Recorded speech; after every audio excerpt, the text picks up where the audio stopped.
Okay, all packed, Miss Brewer said, dropping her suitcases with a thud in the front hallway. She poked her head into the living room where the TV was blaring. Do you think you could stop the movie for a minute to say goodbye to your mother?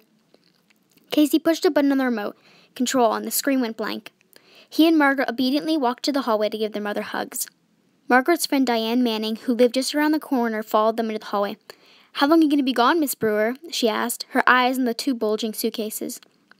I don't know, Miss Brewer replied fretfully. My sister went to the hospital in Tuscan today. I guess I'll have to stay until she's able to go home. Well, I'll be glad to babysit for Casey and Margaret while you're away, Diane joked. Give me a break, Margaret said, rolling her eyes. I'm older than you are, Diane, and I'm smarter than both of you, Casey added with a typical modesty. I'm not worried about you kids, Miss Brewer said, glancing nervously at her watch. I'm worried about your father.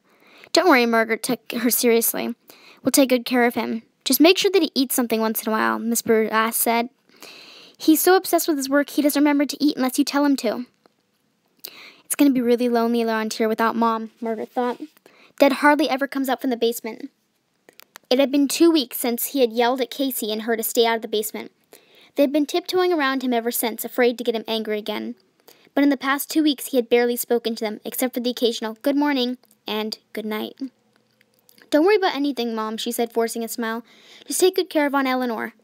I'll call as soon as I get to Tucson, Miss Brewer said, nervously lowering her eyes to her watch again. She took 3 long strides to the basement door, then shouted down, Michael!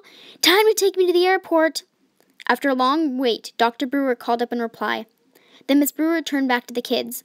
Think I'll ever notice I'm gone? She asked with a loud whisper.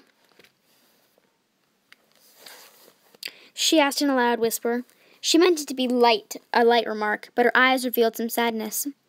A few seconds later, they heard footsteps on the basement stairs, and their dad appeared. He pulled off his stained lab coat, revealing tan slacks and a bright yellow t-shirt, and tossed the lab coat onto the banister. Even though had been 2 weeks later, his right hand, the hand that had been bleeding, was still heavily bandaged. Ready? He asked his wife.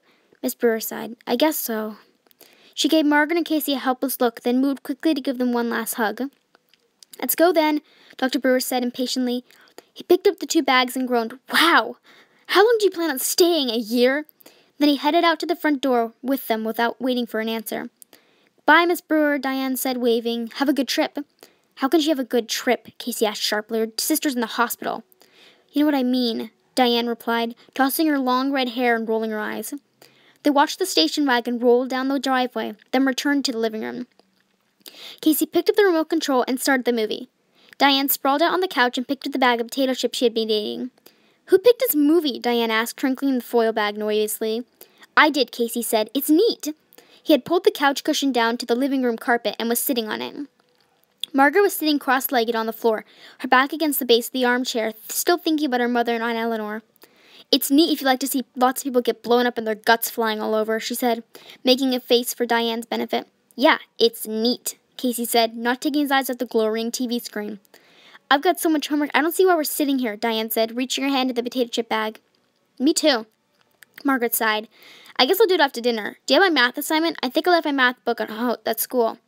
Shh! Casey hissed, kicking his sneakered foot in Margaret's direction. This is the good part. You've seen this movie before? Diane shrieked. Twice, Casey admitted. He ducked, and the sofa pillow Diane threw sailed over his head. It's a pretty afternoon, Margaret said, stretching her arms above her head. Maybe we should go outside, ride our bikes around or something. You think you're still back in Michigan. It's always pretty in the afternoon here, Diane said, choosing loudly. I don't even notice it anymore. Maybe we should do the math assignment together, Margaret suggested hopefully. Diane was much better at math than she was. Diane shrugged. Yeah, maybe. She crinkled the bag and sat on the floor. Your dad looked kind of nervous, What do you mean? Just nervous. How's he doing? Shh!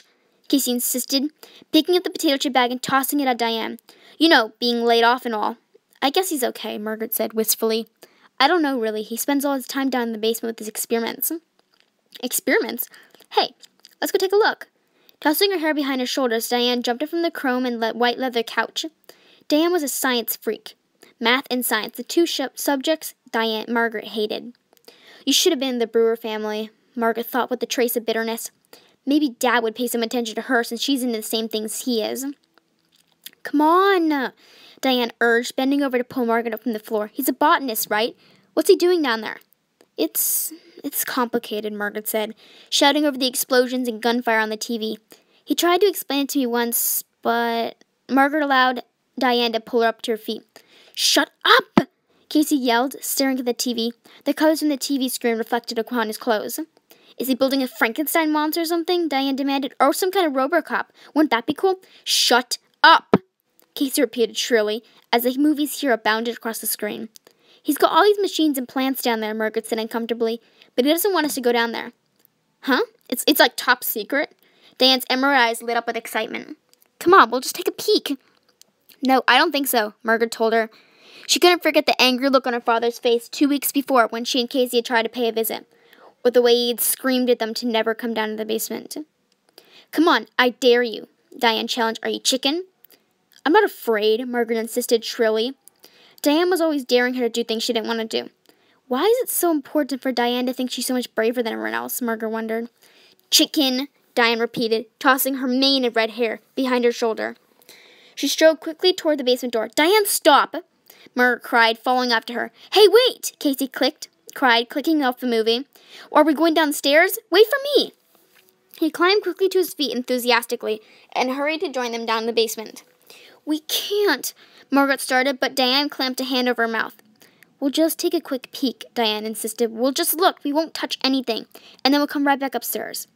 Okay, I'll go first, Casey said, grabbing for the doorknob. Why do you want to do this? Margaret asked her friend. Why are you so eager to go down there? Diane shrugged. Beats doing math homework, she replied, grinning. Margaret sighed, defeated. Okay, let's go. But remember, just looking, no touching. Casey pulled open the door and led the way onto the stairway. Stepping onto the landing, they were immediately engulfed in a hot, steamy air.